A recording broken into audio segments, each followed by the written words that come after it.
Me acompaña la jueza del Tribunal Supremo de Carolina del Norte, Allison Riggs. Jueza Riggs, han pasado 5 meses desde que ganó su elección en noviembre de 2024. Aún no se ha determinado un ganador en esta elección, aunque usted tuvo más votos que su oponente, Jefferson Griffin.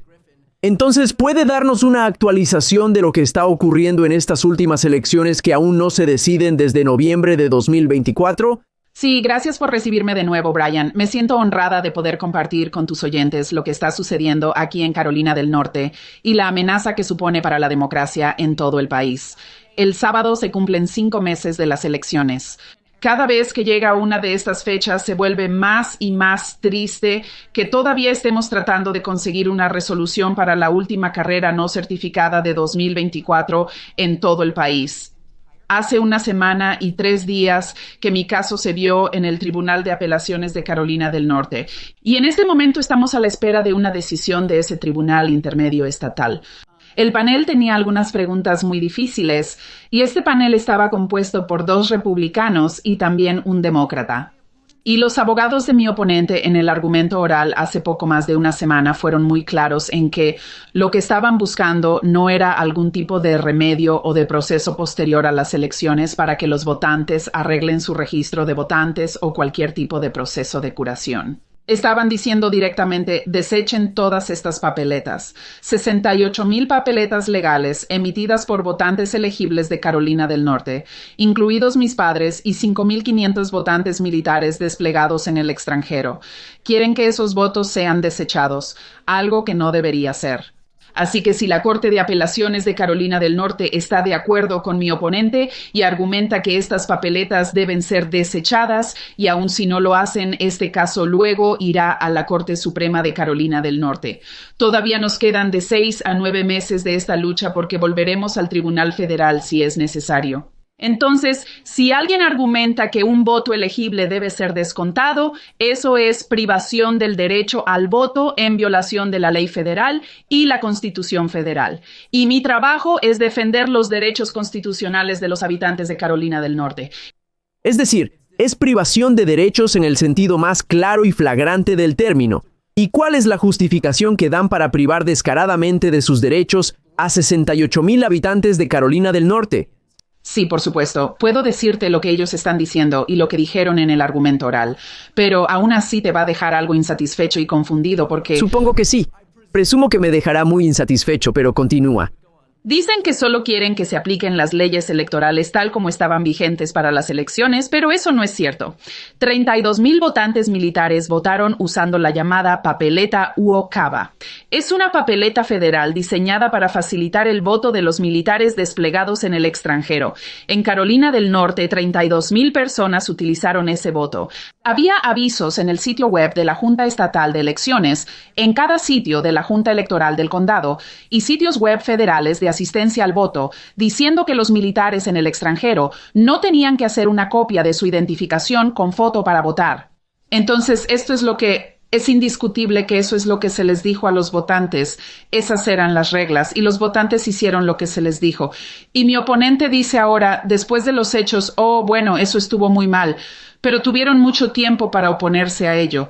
Brian, estos anuncios se publicaron varios meses antes de las elecciones.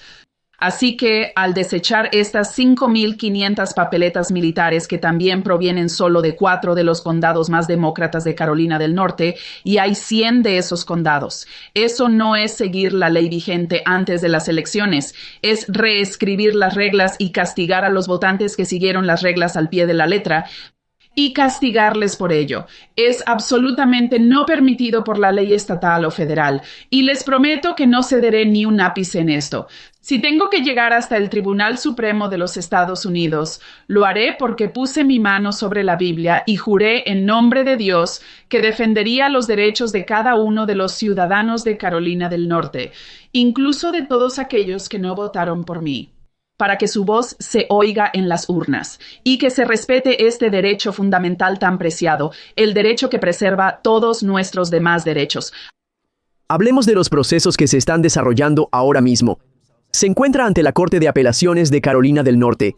Aún tiene un puesto en la Corte Suprema de Carolina del Norte, pero se le ha recusado de este caso por razones obvias. Entonces, ¿Cuál es la composición partidista de la Corte de Apelaciones y de la Corte Suprema Estatal? Cierto.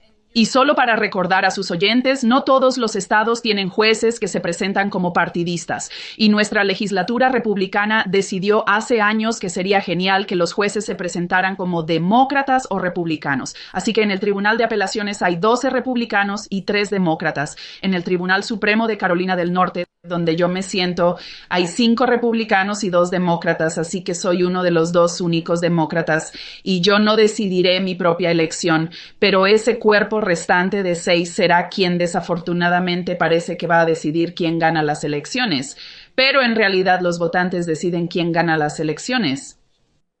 Claro, pero es 2025 y este es el Partido Republicano MAGA, y están contentos de consolidar el poder como les parece. Y esa es mi editorialización, no la tuya.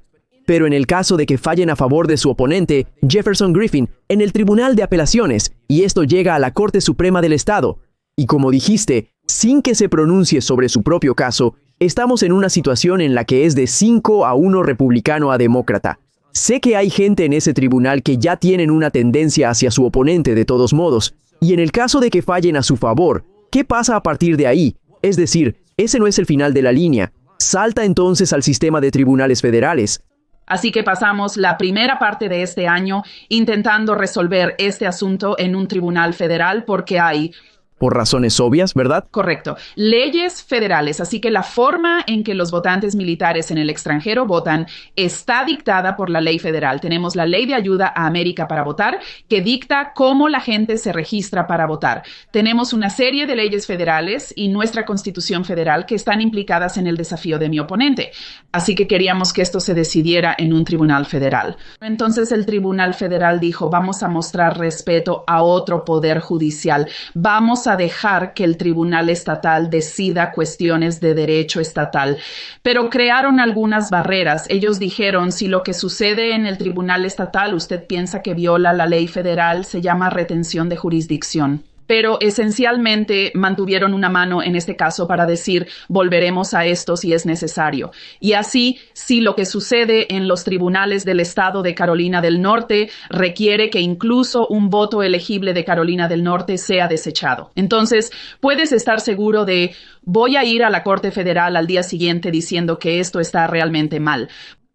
Para que nuestra democracia signifique algo, es necesario que un poder judicial independiente diga que las personas en el poder no pueden cambiar los resultados electorales y tampoco desechar las papeletas porque no les gusta el resultado. Estamos en un momento en el que esta administración puede apoyarse en cualquiera de las plataformas de medios sociales para suprimir ciertas voces si no les gusta la cobertura crítica. Eso significa que mi longevidad aquí está en manos de unos cuantos multimillonarios que dejan claro a esta administración que están dispuestos a suprimir la disidencia. Por eso, suscribirte a mi boletín es una buena forma de ponerme en contacto contigo directamente si es necesario.